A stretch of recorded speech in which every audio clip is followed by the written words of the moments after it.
Hello and welcome to this day two recap in the Apple River case. We had several witnesses on the stand yesterday. I'll go a little bit faster through what each and every one of them are saying, just to keep this video a little shorter so you don't have to stick around for hours. The first witness was the mother of the deceased. She had nothing factual to talk about other than she saw her son after the fact when she was called to the scene. Then we had Juan Cockfield, the guy who took the videos. And when he testified, I started noticing some things because we had the first guy from the Tube group yesterday, and he had some phrasings that I picked up on, and Juan kept saying the same things. So I wrote them down.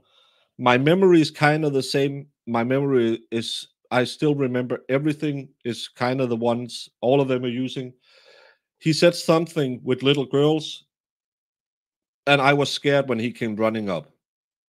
And I put those down on my board and started making little marks because normally when I hear witnesses, and I've been doing layman duty, that's our jury system for 13 years. And normally when I hear multiple witnesses telling mostly the same story using the same phrases, to me, that's kind of a red flag.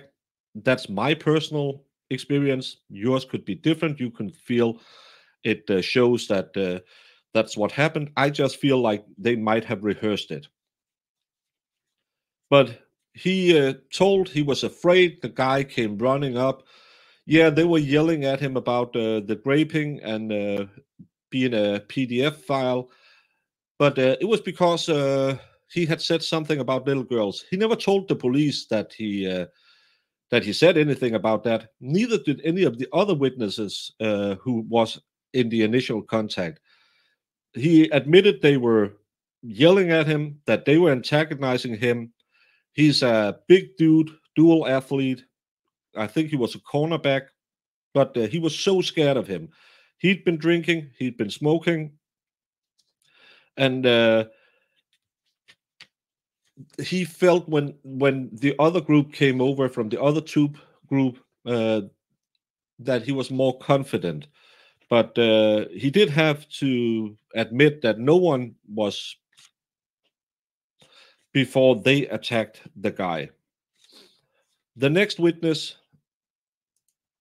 was Mr. Wang, also in the same group. You can see him multiple times on the video. He heard the little girl thing. He was so scared when he came running up, and he can remember everything just as fine today as he did something. Drunk, smoking weed, never told the police anything about that little girl thing either. He admitted that he had changed his story because he said he saw Mr. Mew punch Madison into the police. He said slapped. A slap would be impossible because he had the implement of their destruction in his hand. He acknowledged that he changed his story, but it wasn't because he has watched the video. It was just because his memory is clearer today than it was back then. He admitted that they were ganging up on Mr. Mew, so he had nowhere to retreat to. The defense is doing stellar work in this case, I have to say. Then we have Mr. Carlson. He arrived in the second Tube group. From 100 feet away, he could clearly hear the boys yelling for help, which is not in any of the videos.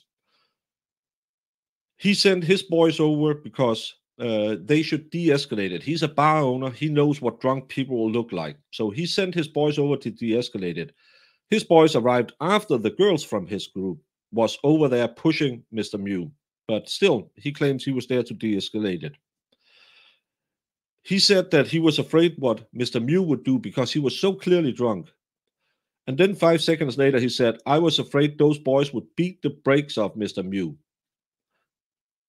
Kind of again, doesn't make sense.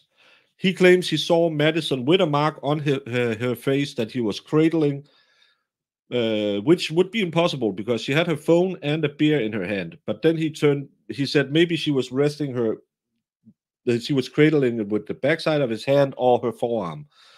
He never saw the mark when he was asked on cross, he might have seen it in a picture Madison's mom shared with him when they were out to dinner after the bond hearing. So again, did he see it, or did he see it because he was told afterwards?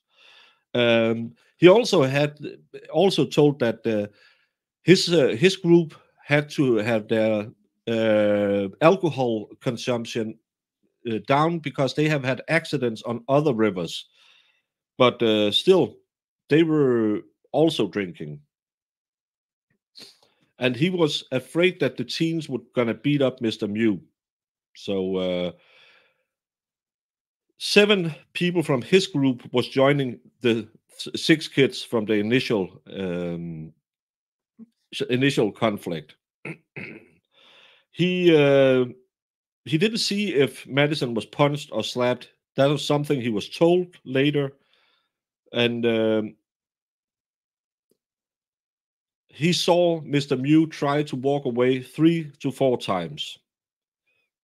Then his son Dante arrived. He claimed he had 3 drinks, which he later changed because he had a blood alcohol level of, I think it was, sorry, I have to look at my notes, 0.119. I can't find it now, but I think he had a 0.119. Then he said, well, I said I had 2 beers and then I had some shots, so it wasn't the same thing. He was just going over there to help because he heard the boys scream for help, which you'd never hear in the videos. And her dad told them to post up and go over and see what happened. And he was just asking about what was going on, and he was told that he was looking for a little girl thing. Then he punched Mr. Mew after he punched Madison. He punched him several times because you don't hit a woman. He never saw Riley with any injuries. Riley is a girl who got a in the side. He was interviewed 2 minutes after he arrived to the hospital, so he might not have been correct because he got the girls wrong in what he said. Didn't see or hear anything happened with Nikolai. During the cross-examination, they got him to admit, yeah, he was more drunk than he alleged. He clearly heard them call for help, but it wasn't in the video. The kids were free to go. He said they could just have moved on, but they choose not to do it. They were the ones engaging Mr. Mew.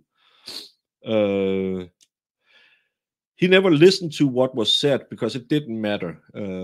He said he was going over there to find out what happened, but he didn't listen to what was happening. He couldn't tell if it was a hook, like Wang said, or it was some kind of a punch from upside down. He hit him immediately after because he was angry at him. He wasn't afraid of him. He just punched him because of the girl. And he was afraid that he would do something else when he was down in the water on his back. He was afraid he was a danger to them. He was then pulled away, but he punched him at least 3 times, twice after he was down. He admitted he was ready, willing, and able to use violence. And him and AJ lied about Madison falling down.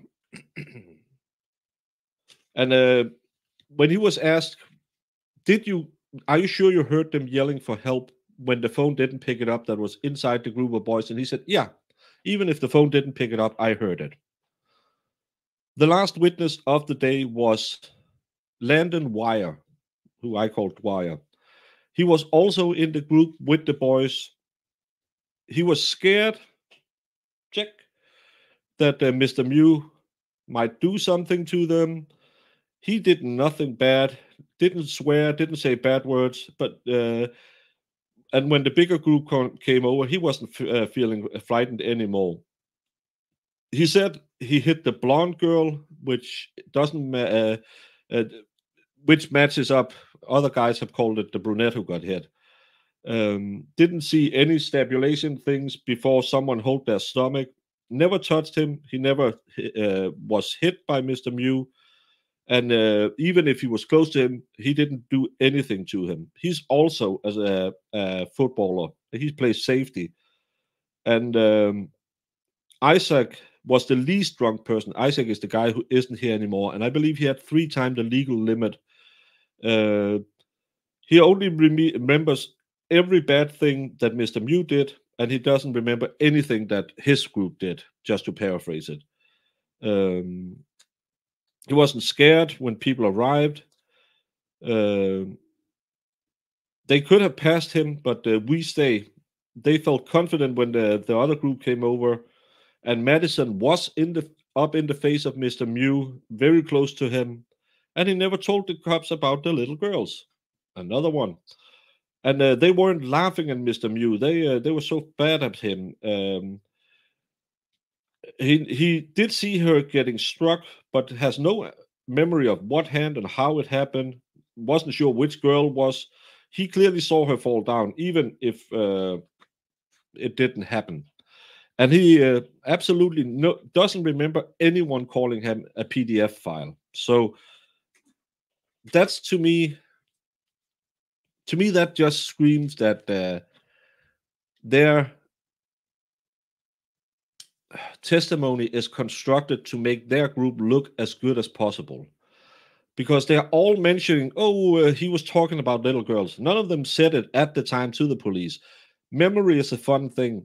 It works really well when things just happen. You can just try to remember what you did 2 years ago. You won't remember things in detail.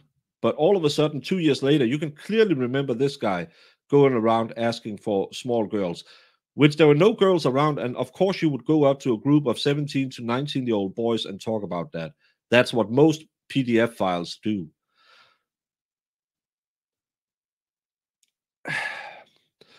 I don't know why they do it. People are saying, are they doing it to hide they were underage drinking? No, the state doesn't care. They want Mr. Mew in prison. Are they lying to try to take the blame of them because they were drunk? Doesn't care. The state haven't charged them. The state won't charge them. We have seen this in countless cases. It doesn't matter. The state just wants Mr. Mew. Will they get him? That's a good question. His defense are doing stellar work. They are really good on cross-examination. They are beating the dead horse a little too much. But they have a big hurdle to overcome because this guy is still here. One guy isn't here. And 4 other people have holes in them. One of them showed his hole in the chest to the courtroom. I think in a fair world, in my opinion, so far, what has been presented, Mr. Mew acted in self-defense. Will he be convicted? I think so, sadly, because it's not about the law. It's about the jury and which story you can tell. But I think the defense is doing great work. They are pointing out that the witnesses are clearly telling the same story, almost word for word. And that's a big problem. And if he's not convicted, I could see some civil lawsuits against the other family, especially that guy who admitted to sending his drunk kids over to help. But let's continue today, day 3 at 9 Eastern. Hope to see you there. Thank you for watching.